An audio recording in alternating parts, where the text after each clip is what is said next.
who's disrupting the fashion scene, and oh my goodness, her stellar debut in the streaming series Class did not go unnoticed. We are thrilled to have Ayesha Kanga as our Friday Fit Check Pick. Woohoo! What a wonderful introduction. Fashion disruptor and Ayesha Kanga in the one sentence. When you hear that, you know, what comes to mind? Oh my goodness, so many things come to mind. So for starters, I think this is the first year that I've been acknowledged as a fashion disruptor or fashion anything. Right. Because for years, all my friends have been doing is just making fun of my style. They think it's just too left of center and too whack, too little black, too much color. Right. So this is new. I love that you guys like what I'm up to. I love that and more. And just tell us what's going on, because latex gloves. Ooh. That's a staple for sure. I cannot leave the house without my latex gloves.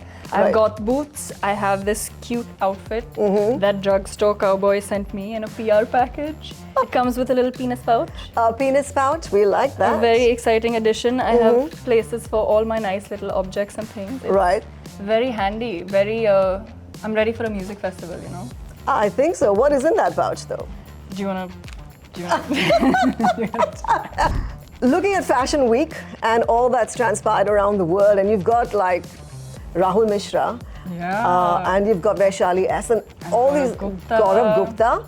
So when you see that happening, and when you see India and India's fashion being elevated on a global stage, you as a fashion disciple, how do you feel about that? Oh, it feels amazing. I love that we're finally being acknowledged on the global platform, but I don't think we ever really needed it. I always felt like Indian couturiers were always killing it. We're masterful craftsmen. We know exactly what we're doing. We're so good at what we do, I think, world over. So I'm so happy that finally it's seeing the light of day. We're being acknowledged at Paris Fashion Week and Paris Couture Week. It's difficult to get in. It's difficult to be a part of these shows. I'm so happy that I've worn all three of these designers, and let me tell you, they look amazing in pictures, but they feel amazing on the body. They feel amazing close up. It's such good quality, and it's such quality craftsmanship. It's fabulous. Yeah. Fabulous. Woo-hoo. Fabulous. Best. Yeah. So I spent a lot of time on your Insta feed, stalking in a nice kind of way. Did some deep dives. Oh my. So what I'm going to do next is I'm going to check what's on your feed, and you have to sort of break it down for us. Okay, let's do it. Okay, so I've got a couple of looks together. Oh my. All right. Okay. All right, let's start with this one. Oh my, a Levi's and Crocs collab. Look at that. So, I looked at the shoes. That was the first thing they gave me to look at, and it looked very Japanese. But again, I knew nothing about the shoes, but it felt like it needed to be a very Japanese-inspired image.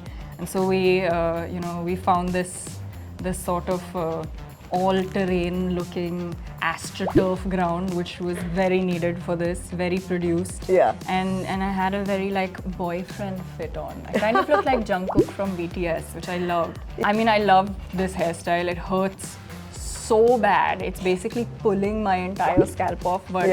But this was good stuff, and it needed to be tied together with white socks, because how could you not do this with very visible white Michael Jackson socks? Yeah. How fun. Very fun. Just break it down. Oh my, okay.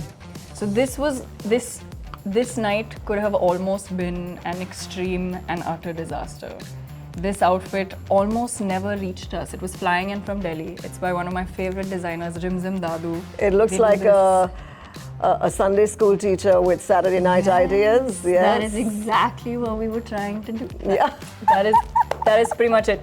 With the socks and the shoes, all the accessories are Gucci. They're always so nice and sending me all the fun stuff. The earrings are these polki cross earrings from Valia, which I'm always wearing. I'm glued to them. It just felt right to do polki cross earrings and pose in front of Ranvar Square. How fun is that? It's so quintessentially Bandra. So Sunday school teacher. That's That's pretty much what it was. This one, my fave. A good catsuit moment. We love a catsuit moment. This is Rahul Mishra. Yeah. One of my favorite designers on the planet. Rahul Mishra also went to NID, by the way. I went to NID, so I feel that school Alumni, connect, yeah. that alumni connect. This was a tough day. But I wanted to get really good pictures this day. I flew Gaurav Ganguly in from Jaipur. He's one of my favorite photographers ever. And I was like, if I am going to be wearing a Rahul Mishra catsuit, you are going to be photographing it. The shoes almost never came in. Yeah. We really had to basically sew me into this. So once I was in it, I couldn't pee or take it off unless there was a tailor involved. So I was. So we have to talk about how you like literally have to struggle for fashion, right? Those fashion moments where you have to sew yourself in. Yeah, it's painful. The shoes were painful. I had numbing gel everywhere. I had numbing gel on my ears, on my ankles. The outfit was. This was a tough day. I could barely even sit in my Uber, When I was on the way, I was planking. I was like basically planking everywhere. I could only stand. This was not a sitting outfit, and I had to pee so bad. I was developing a bit of a water baby. Right. This another one of my favorites. Oh my goodness, an oldie but goldie. So this but is Goldie, me. literally, look at the hair. It was gold. My hair was terribly burnt. I went to a men's salon in Ahmedabad, and I had very little money at the time, so I just said, I want to be blonde, and he basically bleached my entire scalp and ruined it. I had burnt hair for the next year post this. Yeah. This is in my college. We were setting up the display, and we had just sort of learned how to do very interesting geometry and very interesting origami, and I think we got a little obsessed with origami, and that's what's on my head. The origami hat. I probably made that, and I looked like Sonic the Hedgehog. And it was cold, so I have a blue sweater on. It was ridiculous. I mean, but it was sweet, good times. 17 was good going on. I mean, but this just shows that that this was like the start of it all. I think the seeds of fashion were like, Yeah. I think so. This is the final one. The hair. Insane. Love it. Do you like the hair? Love it. Is it a wig? It's a wig. Yeah. Would you go pink though? Of course I would. No, I wouldn't. But I actually did have. I know this is a wig, but I actually did have real pink hair at some point in my life. Yeah. In fact, my friends used to say that you can tell what year it is by the color and the length of Ayesha's hair. And that's just a funny thing. So we'll see a picture of us and we're like, yeah, this was definitely second year of college. Oh yeah, this was definitely 2012. Because of just some new hairstyle that I decided. So clearly this was a phase. I had a wig phase. I had a bit of a wig phase.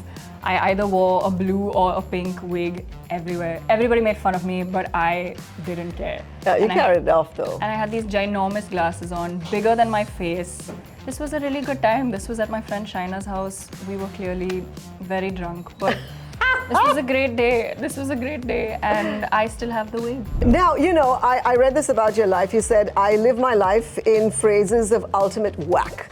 I live my life in phrases of ultimate whack. So if you had to air quote your life, would that be it?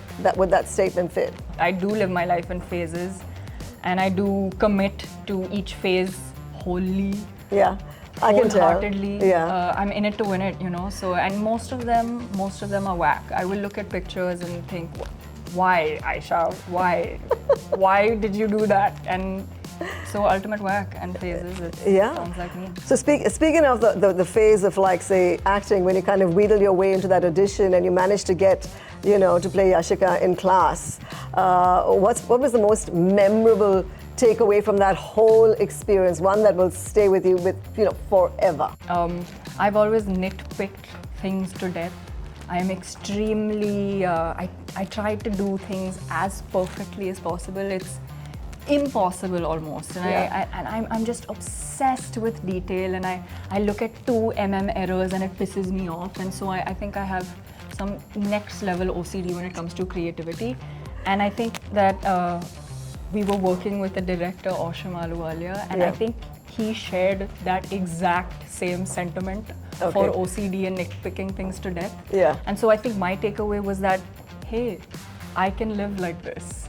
He's surviving and thriving, and he made an amazing show because of all his nitpicking things to death. So I'm very, very happy to see that I can also live my life. Basically, your OCD is validated. It is so validated. I'm so excited. I'm so happy about it. He had the same issues I did. Yeah. If the light flickered 1 beat too late, he'd make us do it again. Serious. And I feel like that is so me. That is essentially what I do. Okay. And since you live life, what's that? Whack mode. We're going to do that. We're going to throw some randomness into your OCD kind of life. Okay. So this is a chit and a chat moment. I've got a bowl full of chits. You pick one out and we chat about it. What's your kink? Are we allowed to talk about this? How exciting! Yes. The what's radio your thought is kink? so fun. What is my kink? Yep. Pretty androgynous elves.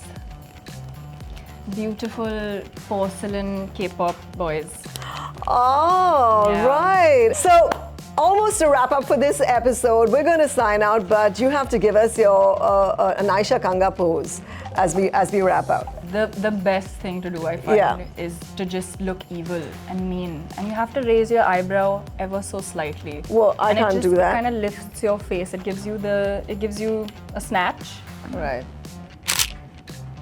That's it.